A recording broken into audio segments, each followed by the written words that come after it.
दोस्तों, स्वागत है आपका हमारी साइकोलॉजी क्लासेस में। तो आज हम आपको बताने जा रहे हैं एक एग्जाम पेपर के बारे में जिसका नाम है साइकोलॉजी ऑफ पर्सनैलिटी। ठीक है, तो ये जो एग्जाम पेपर है ये एमए 4th सेमेस्टर का पेपर है साइकोलॉजी का। ठीक है, तो यहाँ पे आप देख सकते हैं, यहाँ पे लिखा हुआ है एमए मेन फिर एग्जामिनेशन 2022-23। ठीक है, तो 2022-23 के सत्र का है, आप देख सकते हैं। तो यहाँ पे देखिए साइकोलॉजी ऑफ पर्सनैलिटी, उसके बाद आपको लिखा दिख रहा होगा टाइम 3 आवर्स का दिया जाता है आपको। मैक्सिमम मार्क्स वो है जो है 85 हैं। ठीक है, और मिनिमम पास मार्क्स हैं वो है 29। अब आते हैं सेक्शन ए पे। तो सेक्शन ए पे इन्होंने देखिए सेक्शन ए में इन्होंने शॉर्ट आंसर टाइप क्वेश्चन दिए हैं जिन्हें लघु उत्तरीय प्रश्न भी कहा जाता है। अब नोट देखिए, नोट में क्या लिखा है, attempt all questions, each question carries 5 marks. तो 5 × 5 = 25। इसका मतलब ये है जो 5 नंबर का एक क्वेश्चन है, ठीक है ना, तो आपको 5 प्रश्नों के उत्तर देना है, तो आपके कितने 25 नंबर हो गए, इसलिए आपके 5 × 5 = 25 लिखा हुआ। ठीक है, अब ये तो हो गया आपका रेगुलर स्टूडेंट के लिए 5 अंक का एक प्रश्न। और कुछ क्वेश्चन पेपर ऐसे हैं जो मैंने पहले से अपलोड कर रखे हैं, उसमें यहाँ पे लिखा हुआ है कि देखो 5 के बाद फिर ऑब्लिक में 6 लिखा रहता है। ठीक है, तो जो प्राइवेट स्टूडेंट होते हैं उनके लिए ये 6 नंबर का एक प्रश्न रहता है। ठीक है, अब यहाँ पे देख सकते हैं सभी प्रश्नों के उत्तर दीजिए, प्रत्येक प्रश्न 5 अंक का है। ठीक, अब यहाँ पे एक चीज़ और क्लियर कर देते हैं कि कुछ बच्चे समझ नहीं पाते हैं कि उन्हें प्राइवेट और रेगुलर स्टूडेंट में कि इनका इतने नंबर का क्यों होता है और हमारा रेगुलर स्टूडेंट है उनका 5 मार्क्स का एक क्वेश्चन क्यों है। क्योंकि इसलिए इनका जो टोटल एग्जाम पेपर है वो 85 मार्क्स का आता है, और जो प्राइवेट स्टूडेंट होते हैं उनके लिए 100 मार्क्स का आता है, क्योंकि उनके इंटरनल असाइनमेंट नहीं कराए जाते हैं प्राइवेट स्टूडेंट के, और जो रेगुलर स्टूडेंट होते हैं उनके इंटरनल असाइनमेंट कराए जाते हैं। तो एक पेपर का 15 नंबर का इंटरनल असाइनमेंट होता है रेगुलर स्टूडेंट का। ठीक है, तो जब आप 85 + 15 करेंगे तो आपका टोटल 100 का हो जाएगा। ठीक है, क्लियर। अब आप यहाँ पे देख सकते हैं, यहाँ पे इन्होंने क्वेश्चन क्या पूछा है, यहाँ पे इन्होंने क्वेश्चन पूछा है, पहला क्वेश्चन क्या पूछा है, पहला क्वेश्चन पूछा है यूनिट फर्स्ट से देखते हैं, डिफाइन बिहेवियरिज्म। ठीक है, तो यहाँ पे व्यवहारवाद को परिभाषित कीजिए। इसके बाद इन्होंने अथवा में पूछा है, अथवा में क्या पूछा है, अथवा में गेस्टोल्ट सिद्धांत की कोई 5 प्रमुख विशेषताओं को परिभाषित कीजिए। अब आप यहाँ पे देख सकते हैं इन दोनों क्वेश्चन है, दोनों क्वेश्चन में से आपको किसी एक प्रश्न का उत्तर देना कंपलसरी है। ठीक है, तो जब आपको क्या करना है, दोनों प्रश्न है, दोनों में से आपको किसी एक का उत्तर देना कंपलसरी है। अब इसके बाद आते हैं यूनिट 2। ठीक है, तो यूनिट सेकंड जो है, यूनिट सेकंड में आप देख सकते हैं केंद्रीय शील गुणों की व्याख्या कीजिए। ठीक है, इसके बाद अथवा में एक प्रश्न आता है, अथवा में क्वेश्चन आता है अंतर्मुखी व्यक्तित्व की व्याख्या कीजिए। ठीक है, एक्सप्लेन इंट्रोवर्ट पर्सनैलिटी ट्रेट्स। अब यहाँ पे अथवा में मतलब ये है कि इन दोनों प्रश्नों में से आपको किसी एक प्रश्न का उत्तर देना है। ऐसा नहीं करना है कि दोनों प्रश्नों में से कि 2 प्रश्न हैं, दोनों के आपको आंसर आ रहे हैं तो दोनों नहीं लिखने हैं। ठीक है, आपको किसी एक प्रश्न का उत्तर ही लिखना है।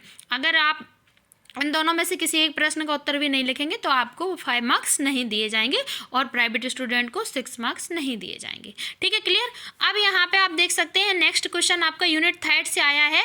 यूनिट 3 से क्या क्वेश्चन पूछा गया है देखते हैं। यूनिट 3 से क्वेश्चन पूछा गया है संबंधित आवश्यकता को समझाइए। ठीक है, अथवा में क्या पूछा गया है, अथवा में पूछा गया है मनोजनित आवश्यकताओं को समझाइए। ठीक है, तो यहाँ पे अथवा में इन दोनों प्रश्नों में से आपको किसी एक प्रश्न का उत्तर देना है। अब आप देख सकते हैं यूनिट 4। तो यूनिट 4 में आपका जो क्वेश्चन है वो है डिफाइन स्कीमा।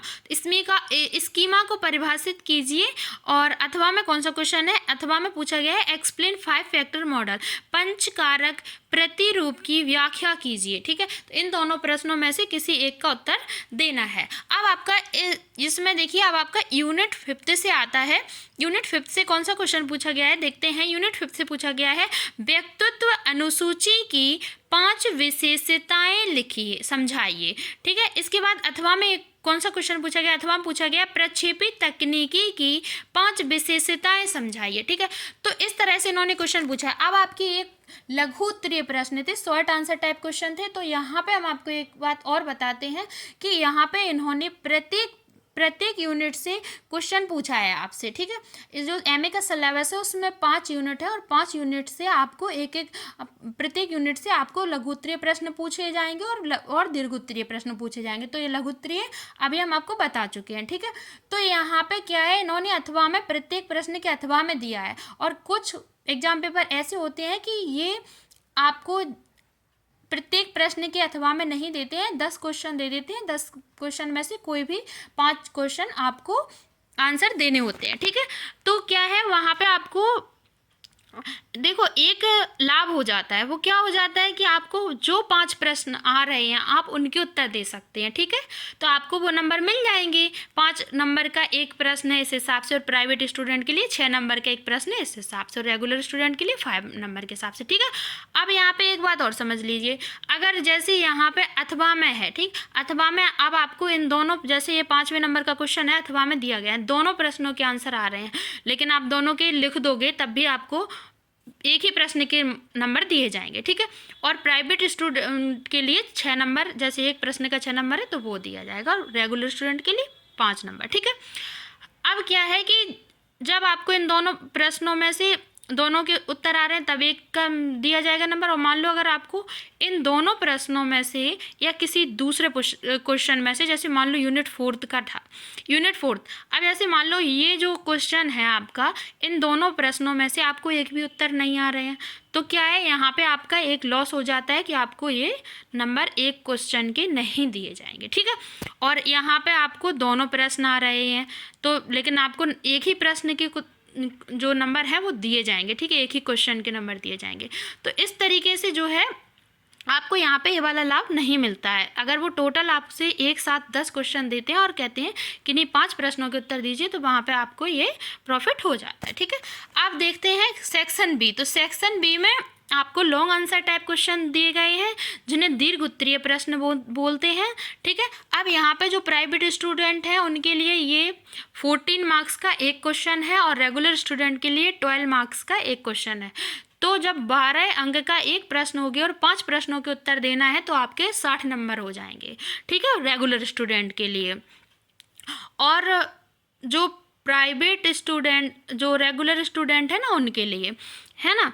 तो यहाँ पे देखिए, अब यहाँ पे क्या है, यहाँ पे इन्होंने क्या लिखा है, रेगुलर स्टूडेंट के लिए 60 नंबर के हो जाएंगे, और प्राइवेट स्टूडेंट के लिए यहाँ पे 14 नंबर का एक क्वेश्चन होता है, ठीक है।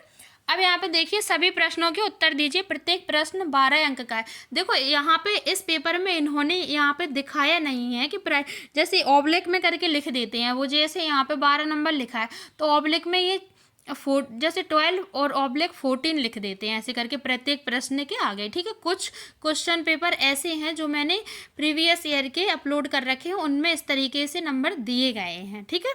तो आप वहाँ पे भी देख सकते हैं। अब यूनिट फर्स्ट से क्या क्वेश्चन पूछा गया है, यूनिट फर्स्ट से क्वेश्चन पूछा गया है, प्रकार्यवाद एवं संरचनावाद की मुख्य विशेषताओं की व्याख्या कीजिए, ठीक है। इसके बाद आपका अथवा में आता है। तो अथवा में आपका कौन सा क्वेश्चन आता है, अथवा में आता है व्यवहारवाद एवं गेस्टाल्ट की मुख्य विशेषताओं की विस्तार से व्याख्या कीजिए, ठीक है। अब आपके ये 2 प्रश्न हो गए, इन दोनों प्रश्नों में से आपको किसी एक का उत्तर देना है, कंपलसरी है। अब आता है आपका यूनिट सेकेंड, ठीक है। यूनिट सेकेंड से आलपोर्ट के व्यक्तित्व के सिद्धांत की चर्चा कीजिए, ठीक है। इसके बाद इन्होंने अथवा में पूछा है, अथवा में कौन सा क्वेश्चन पूछा है, अथवा में इन्होंने दूसरा क्वेश्चन पूछा है।